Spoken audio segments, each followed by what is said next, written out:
Jonathan Harker's journal, kept in shorthand. 3rd May, Bistritz.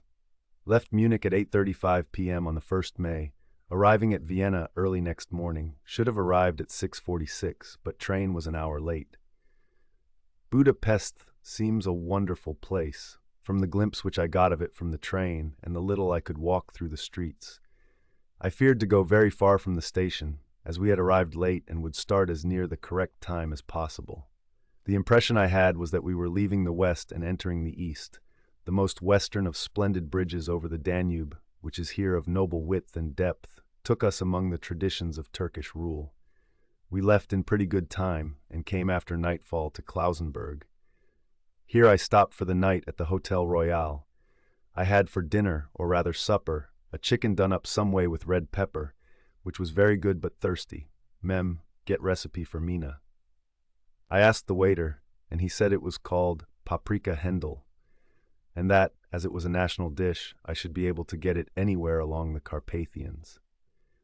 I found my smattering of German very useful here. Indeed, I don't know how I should be able to get on without it. Having had some time at my disposal when in London, I had visited the British Museum and made search among the books and maps in the library regarding Transylvania. It had struck me that some foreknowledge of the country could hardly fail to have some importance in dealing with a nobleman of that country. I find that the district he named is in the extreme east of the country, just on the borders of 3 states, Transylvania, Moldavia, and Bukovina, in the midst of the Carpathian Mountains, one of the wildest and least known portions of Europe. I was not able to light on any map or work giving the exact locality of the Castle Dracula, as there are no maps of this country as yet to compare with our own Ordnance Survey maps. But I found that Bistritz, the post town named by Count Dracula, is a fairly well-known place. I shall enter here some of my notes, as they may refresh my memory when I talk over my travels with Mina. In the population of Transylvania, there are 4 distinct nationalities: Saxons in the south, and mixed with them the Wallachs, who are the descendants of the Dacians, Magyars in the west, and Szekelys in the east and north. I am going among the latter, who claim to be descended from Attila and the Huns. This may be so, for when the Magyars conquered the country in the 11th century, they found the Huns settled in it. I read that every known superstition in the world is gathered into the horseshoe of the Carpathians, as if it were the center of some sort of imaginative whirlpool. If so, my stay may be very interesting. Mem, I must ask the Count all about them. I did not sleep well, though my bed was comfortable enough, for I had all sorts of queer dreams. There was a dog howling all night under my window, which may have had something to do with it, or it may have been the paprika, for I had to drink up all the water in my carafe, and was still thirsty. Towards morning I slept, and was wakened by the continuous knocking at my door, so I guess I must have been sleeping soundly then. I had for breakfast more paprika and a sort of porridge of maize flour, which they said was mamaliga, and eggplant stuffed with forcemeat, a very excellent dish which they call implatata. Mem, get recipe for this also. I had to hurry breakfast, for the train started a little before 8, or rather it ought to have done so, for after rushing to the station at 7:30, I had to sit in the carriage for more than an hour before we began to move. It seems to me that the further east you go, the more unpunctual are the trains. What ought they to be in China? All day long we seemed to dawdle through a country which was full of beauty of every kind. Sometimes we saw little towns or castles on the top of steep hills, such as we see in old missals. Sometimes we ran by rivers and streams which seemed from the wide stony margin on each side of them to be subject to great floods. It takes a lot of water, and running strong, to sweep the outside edge of a river clear. At every station there were groups of people, sometimes crowds, and in all sorts of attire. Some of them were just like the peasants at home, or those I saw coming through France and Germany, with short jackets and round hats and homemade trousers. But others were very picturesque. The women looked pretty, except when you got near them, but they were very clumsy about the waist. They had all full white sleeves of some kind or other, and most of them had big belts with a lot of strips of something fluttering from them like the dresses in a ballet, but of course there were petticoats under them. The strangest figures we saw were the Slovaks, who were more barbarian than the rest, with their big cowboy hats, great baggy dirty white trousers, white linen shirts, and enormous heavy leather belts, nearly a foot wide, all studded over with brass nails. They wore high boots with their trousers tucked into them, and had long black hair and heavy black moustaches. They are very picturesque, but do not look prepossessing. On the stage they would be set down at once as some old oriental band of brigands. They are, however, I am told, very harmless and rather wanting in natural self-assertion. It was on the dark side of twilight when we got to Bistritz, which is a very interesting old place. Being practically on the frontier, for the Borgo Pass leads from it into Bukovina, it has had a very stormy existence, and it certainly shows marks of it. 50 years ago, a series of great fires took place, which made terrible havoc on 5 separate occasions. At the very beginning of the 17th century, it underwent a siege of 3 weeks and lost 13,000 people, the casualties of war proper being assisted by famine and disease. Count Dracula had directed me to go to the Golden Krone Hotel, which I found, to my great delight, to be thoroughly old-fashioned, for of course I wanted to see all I could of the ways of the country. I was evidently expected, for when I got near the door, I faced a cheery-looking elderly woman in the usual peasant dress, white undergarment with long double apron front and back, of colored stuff fitting almost too tight for modesty. When I came close, she bowed and said, "The Herr Englishman?" "Yes," I said, "Jonathan Harker." She smiled and gave some message to an elderly man in white shirt sleeves who had followed her to the door. He went, but immediately returned with a letter. "My friend, welcome to the Carpathians. I am anxiously expecting you. Sleep well tonight. At 3 tomorrow the diligence will start for Bukovina. A place on it is kept for you. At the Borgo Pass my carriage will await you and will bring you to me. I trust that your journey from London has been a happy one, and that you will enjoy your stay in my beautiful land. Your friend, Dracula." 4th May. I found that my landlord had got a letter from the Count, directing him to secure the best place on the coach for me, but on making inquiries as to details he seemed somewhat reticent and pretended that he could not understand my German. This could not be true, because up to then he had understood it perfectly. At least he answered my questions exactly as if he did. He and his wife, the old lady who had received me, looked at each other in a frightened sort of way. He mumbled out that the money had been sent in a letter, and that was all he knew. When I asked him if he knew Count Dracula and could tell me anything of his castle, both he and his wife crossed themselves, and, saying that they knew nothing at all, simply refused to speak further. It was so near the time of starting that I had no time to ask anyone else, for it was all very mysterious and not by any means comforting. Just before I was leaving, the old lady came up to my room and said in a very hysterical way, "Must you go? Oh, young Herr, must you go?" She was in such an excited state that she seemed to have lost her grip of what German she knew, and mixed it all up with some other language which I did not know at all. I was just able to follow her by asking many questions. When I told her that I must go at once and that I was engaged on important business, she asked again, "Do you know what day it is?" I answered that it was the 4th of May. She shook her head as she said again, "Oh, yes, I know that, but do you know what day it is?" On my saying that I did not understand, she went on, "It is the eve of St. George's Day. Do you not know that tonight, when the clock strikes midnight, all the evil things in the world will have full sway? Do you know where you are going and what you are going to?" She was in such evident distress that I tried to comfort her, but without effect. Finally, she went down on her knees and implored me not to go, at least to wait a day or two before starting. It was all very ridiculous, but I did not feel comfortable. However, there was business to be done, and I could allow nothing to interfere with it. I therefore tried to raise her up and said, as gravely as I could, that I thanked her, but my duty was imperative, and that I must go. She then rose and dried her eyes, and taking a crucifix from her neck offered it to me. I did not know what to do, for, as an English churchman, I have been taught to regard such things as in some measure idolatrous, and yet it seemed so ungracious to refuse an old lady meaning so well and in such a state of mind. She saw, I suppose, the doubt in my face, for she put the rosary round my neck and said, "For your mother's sake," and went out of the room. I am writing up this part of the diary whilst I am waiting for the coach, which is, of course, late, and the crucifix is still round my neck. Whether it is the old lady's fear, or the many ghostly traditions of this place, or the crucifix itself, I do not know, but I am not feeling nearly as easy in my mind as usual. If this book should ever reach Mina before I do, let it bring my goodbye. Here comes the coach. 5th of May, the castle.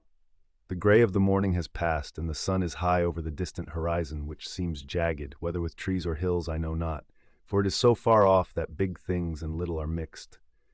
I am not sleepy, and as I am not to be called till I awake, naturally I write till sleep comes. There are many odd things to put down, and lest who reads them may fancy that I dined too well before I left Bistritz, let me put down my dinner exactly. I dined on what they called robber's steak, bits of bacon, onion, and beef, seasoned with red pepper, and strung on sticks and roasted over the fire, in the simple style of the London cat's meat. The wine was golden Mediache, which produces a queer sting on the tongue, which is, however, not disagreeable. I had only a couple of glasses of this, and nothing else. When I got on the coach, the driver had not taken his seat, and I saw him talking with the landlady.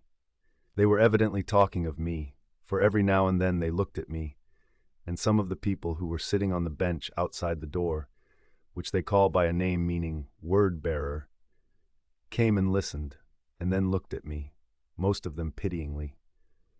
I could hear a lot of words often repeated, queer words, for there were many nationalities in the crowd, so I quietly got my polyglot dictionary from my bag and looked them out. I must say they were not cheering to me, for amongst them were Ordog, Satan, Pokol, Hell, Strigojka, Witch, Vrolok, and Volkoslak, both of which mean the same thing, one being Slovak and the other Servian for something that is either werewolf or vampire. I must ask the Count about these superstitions. When we started, the crowd round the inn door, which had by this time swelled to a considerable size, all made the sign of the cross and pointed 2 fingers towards me. With some difficulty, I got a fellow passenger to tell me what they meant. He would not answer at first, but on learning that I was English, he explained that it was a charm or guard against the evil eye.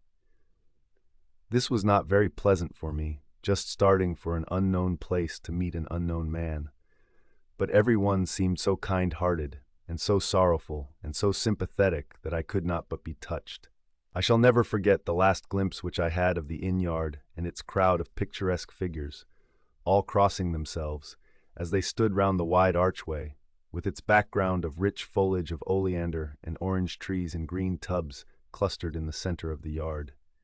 Then our driver, whose wide linen drawers covered the whole front of the box seat, Gotza, they call them, cracked his big whip over his 4 small horses, which ran abreast, and we set off on our journey.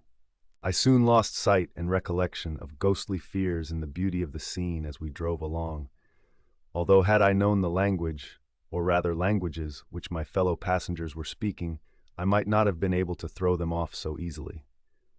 Before us lay a green sloping land full of forests and woods, with here and there steep hills, crowned with clumps of trees or with farmhouses, the blank gable end to the road. There was everywhere a bewildering mass of fruit blossom, apple, plum, pear, cherry, and as we drove by I could see the green grass under the trees spangled with the fallen petals.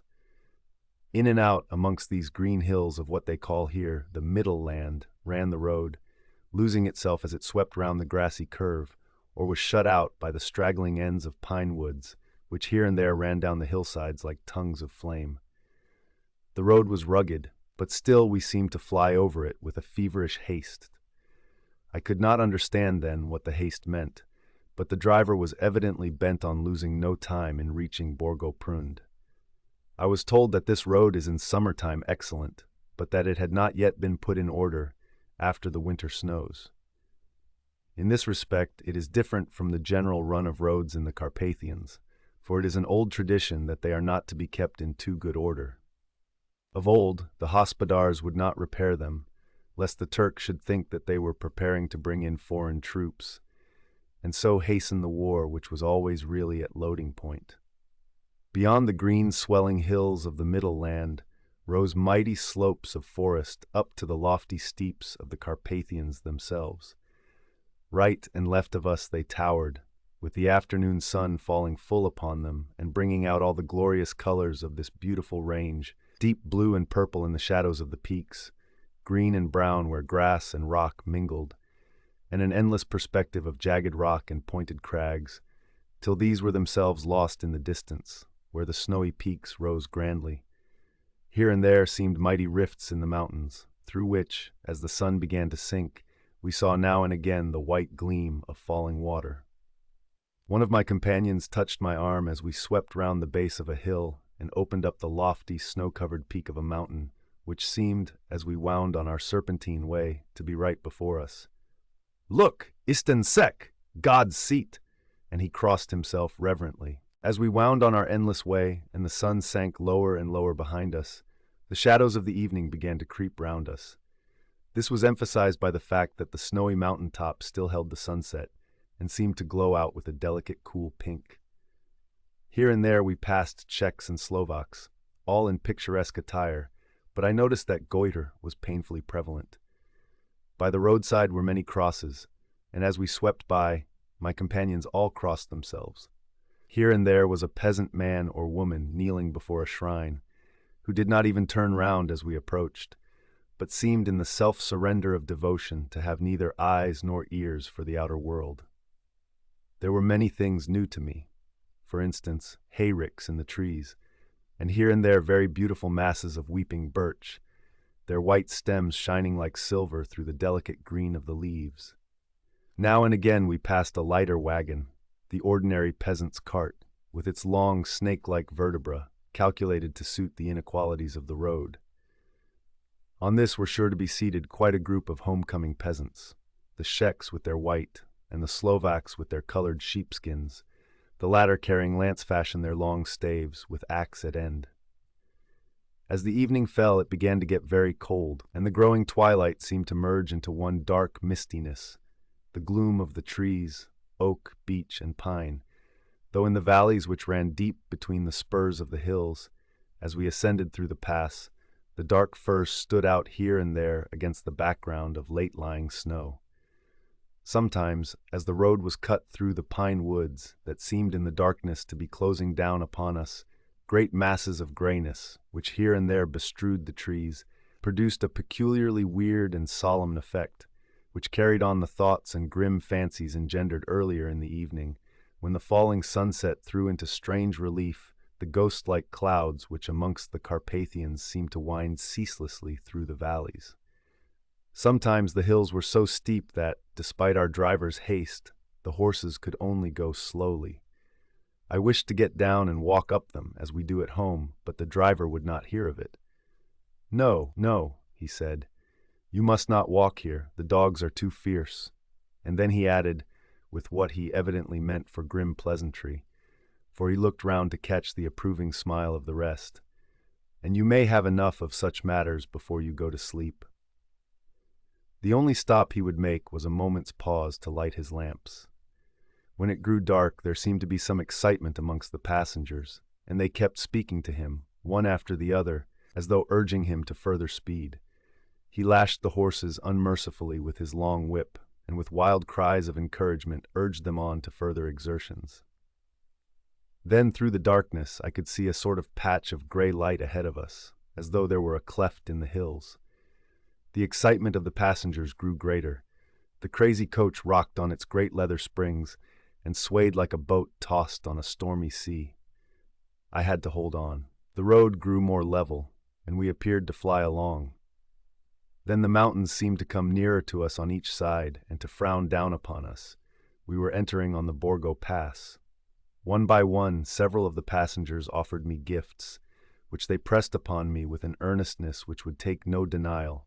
These were certainly of an odd and varied kind, but each was given in simple good faith, with a kindly word and a blessing, and that strange mixture of fear-meaning movements which I had seen outside the hotel at Bistritz, the sign of the cross and the guard against the evil eye. Then, as we flew along, the driver leaned forward, and on each side the passengers, craning over the edge of the coach, peered eagerly into the darkness. It was evident that something very exciting was either happening or expected, but though I asked each passenger, no one would give me the slightest explanation. This state of excitement kept on for some little time, and at last we saw before us the pass opening out on the eastern side. There were dark, rolling clouds overhead, and in the air the heavy, oppressive sense of thunder. It seemed as though the mountain range had separated two atmospheres, and that now we had got into the thunderous one. I was now myself looking out for the conveyance which was to take me to the Count. Each moment I expected to see the glare of lamps through the blackness, but all was dark. The only light was the flickering rays of our own lamps, in which the steam from our hard-driven horses rose in a white cloud. We could see now the sandy road lying white before us, but there was on it no sign of a vehicle. The passengers drew back with a sigh of gladness, which seemed to mock my own disappointment. I was already thinking what I had best do, when the driver, looking at his watch, said to the others something which I could hardly hear. It was spoken so quietly and in so low a tone, I thought it was an hour less than the time. Then turning to me, he said in German worse than my own, "There is no carriage here. The Herr is not expected after all. He will now come on to Bukovina and return tomorrow or the next day, better the next day." Whilst he was speaking, the horses began to neigh and snort and plunge wildly, so that the driver had to hold them up. Then, amongst a chorus of screams from the peasants and a universal crossing of themselves, a calèche with 4 horses drove up behind us, overtook us, and drew up beside the coach. I could see from the flash of our lamps, as the rays fell on them, that the horses were coal-black and splendid animals. They were driven by a tall man, with a long brown beard and a great black hat, which seemed to hide his face from us. I could only see the gleam of a pair of very bright eyes, which seemed red in the lamplight as he turned to us. He said to the driver, "You are early tonight, my friend." The man stammered in reply. The English Herr was in a hurry, to which the stranger replied, "That is why, I suppose, you wished him to go on to Bukovina. You cannot deceive me, my friend. I know too much, and my horses are swift." As he spoke, he smiled, and the lamplight fell on a hard-looking mouth with very red lips and sharp-looking teeth, as white as ivory. One of my companions whispered to another the line from Berger's Lenore, "Denn die Toten reiten schnell," for the dead travel fast. The strange driver evidently heard the words, for he looked up with a gleaming smile. The passenger turned his face away, at the same time putting out his 2 fingers and crossing himself. "Give me the Herr's luggage," said the driver, and with exceeding alacrity my bags were handed out and put in the calèche. Then I descended from the side of the coach, as the calèche was close alongside, the driver helping me with a hand which caught my arm in a grip of steel. His strength must have been prodigious. Without a word he shook his reins, the horses turned, and we swept into the darkness of the pass. As I looked back, I saw the steam from the horses of the coach by the light of the lamps, and projected against it the figures of my late companions crossing themselves. Then the driver cracked his whip and called to his horses, and off they swept on their way to Bukovina. As they sank into the darkness, I felt a strange chill, and a lonely feeling came over me, but a cloak was thrown over my shoulders and a rug across my knees, and the driver said in excellent German, "The night is chill, mein Herr, and my master the Count bade me take all care of you. There is a flask of Slivovitz, the plum brandy of the country, underneath the seat, if you should require it." I did not take any, but it was a comfort to know it was there all the same. I felt a little strangely, and not a little frightened. I think had there been any alternative I should have taken it, instead of prosecuting that unknown night journey. The carriage went at a hard pace straight along. Then we made a complete turn and went along another straight road. It seemed to me that we were simply going over and over the same ground again, and so I took note of some salient point and found that this was so. I would have liked to have asked the driver what this all meant, but I really feared to do so, for I thought that, placed as I was, any protest would have had no effect in case there had been an intention to delay. By and by, however, as I was curious to know how time was passing, I struck a match, and by its flame looked at my watch. It was within a few minutes of midnight. This gave me a sort of shock, for I suppose the general superstition about midnight was increased by my recent experiences. I waited with a sick feeling of suspense. Then a dog began to howl somewhere in a farmhouse far down the road, a long, agonized wailing, as if from fear. The sound was taken up by another dog, and then another and another, till, borne on the wind which now sighed softly through the pass, a wild howling began, which seemed to come from all over the country, as far as the imagination could grasp it through the gloom of the night. At the first howl, the horses began to strain and rear, but the driver spoke to them soothingly, and they quieted down, but shivered and sweated as though after a runaway from sudden fright.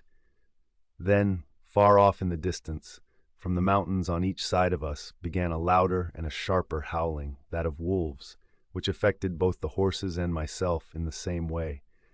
For I was minded to jump from the caleche and run, whilst they reared again and plunged madly, so that the driver had to use all his great strength to keep them from bolting.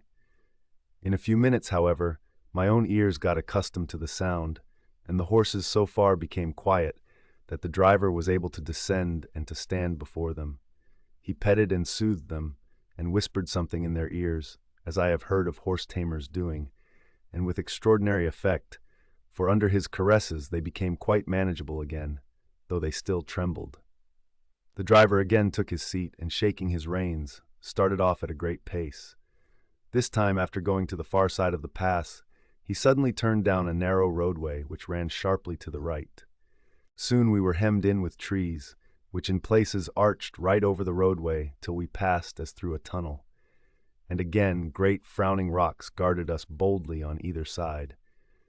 Though we were in shelter, we could hear the rising wind, for it moaned and whistled through the rocks, and the branches of the trees crashed together as we swept along. It grew colder and colder still, and fine, powdery snow began to fall, so that soon we and all around us were covered with a white blanket. The keen wind still carried the howling of the dogs, though this grew fainter as we went on our way. The baying of the wolves sounded nearer and nearer, as though they were closing round on us from every side. I grew dreadfully afraid, and the horses shared my fear. The driver, however, was not in the least disturbed. He kept turning his head to left and right, but I could not see anything through the darkness. Suddenly, away on our left, I saw a faint flickering blue flame. The driver saw it at the same moment. He at once checked the horses, and, jumping to the ground, disappeared into the darkness. I did not know what to do, the less as the howling of the wolves grew closer, but while I wondered, the driver suddenly appeared again, and without a word took his seat, and we resumed our journey. I think I must have fallen asleep and kept dreaming of the incident, for it seemed to be repeated endlessly, and now looking back, it is like a sort of awful nightmare. Once the flame appeared so near the road that even in the darkness around us I could watch the driver's motions. He went rapidly to where the blue flame arose. It must have been very faint, for it did not seem to illumine the place around it at all, and gathering a few stones, formed them into some device. Once there appeared a strange optical effect. When he stood between me and the flame, he did not obstruct it, for I could see its ghostly flicker all the same. This startled me, but as the effect was only momentary, I took it that my eyes deceived me, straining through the darkness. Then for a time there were no blue flames, and we sped onwards through the gloom, with the howling of the wolves around us, as though they were following in a moving circle. At last there came a time when the driver went further afield than he had yet gone, and during his absence the horses began to tremble worse than ever and to snort and scream with fright. I could not see any cause for it, for the howling of the wolves had ceased altogether. But just then the moon, sailing through the black clouds, appeared behind the jagged crest of a beetling, pine-clad rock, and by its light I saw around us a ring of wolves, with white teeth and lolling red tongues, with long, sinewy limbs and shaggy hair. They were 100 times more terrible in the grim silence which held them than even when they howled. For myself, I felt a sort of paralysis of fear. It is only when a man feels himself face to face with such horrors that he can understand their true import. All at once the wolves began to howl as though the moonlight had had some peculiar effect on them. The horses jumped about and reared, and looked helplessly round with eyes that rolled in a way painful to see, but the living ring of terror encompassed them on every side, and they had perforce to remain within it. I called to the coachman to come, for it seemed to me that our only chance was to try to break out through the ring and to aid his approach. I shouted and beat the side of the caleche, hoping by the noise to scare the wolves from that side, so as to give him a chance of reaching the trap.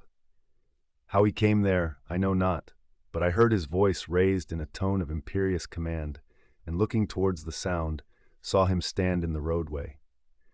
As he swept his long arms as though brushing aside some impalpable obstacle, the wolves fell back and back further still. Just then a heavy cloud passed across the face of the moon, so that we were again in darkness. When I could see again, the driver was climbing into the caleche, and the wolves had disappeared. This was all so strange and uncanny that a dreadful fear came upon me, and I was afraid to speak or move. The time seemed interminable as we swept on our way, now in almost complete darkness, for the rolling clouds obscured the moon. We kept on ascending, with occasional periods of quick descent, but in the main always ascending. Suddenly, I became conscious of the fact that the driver was in the act of pulling up the horses in the courtyard of a vast ruined castle, from whose tall black windows came no ray of light, and whose broken battlements showed a jagged line against the moonlit sky.